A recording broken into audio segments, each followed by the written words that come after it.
Hi friends, ఎలా ఉన్నారు? అందరూ బాగున్నారా? నేను చాలా బాగున్నాను. మీరు బాగున్నారని అనుకుంటున్నాను.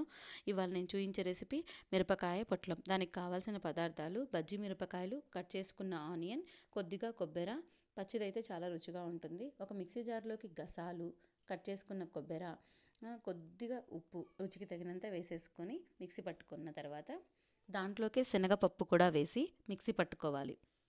కట్ చేసుకున్న ఉల్లిపాయలు కూడా వేసి ఒకసారి మళ్ళీ మిక్సీ పట్టేసుకొని కొద్దిగా వాటర్ వేసుకొని ముద్దలాగా పట్టి పెట్టుకోండి కారంని.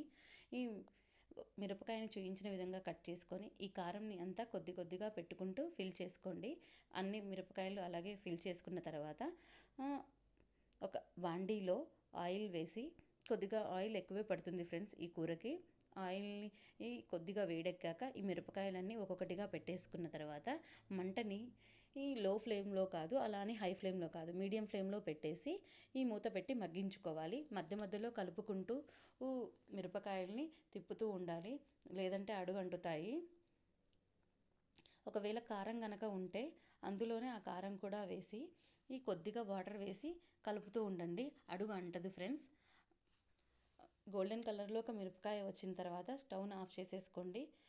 ఆఫ్ చేసుకుని ఒక్కసారి వేడి వేడి అన్నంలోకి ఈ మిరపకాయ పొట్లంని పెట్టుకొని తినండి ఫ్రెండ్స్. చాలా రుచిగా ఉంటుంది. మీరు ట్రై చేశాక ఎలా వచ్చిందో కూడా చెప్పండి నాకు కమెంట్లో. Like my video and share my channel. Thanks for watching my video.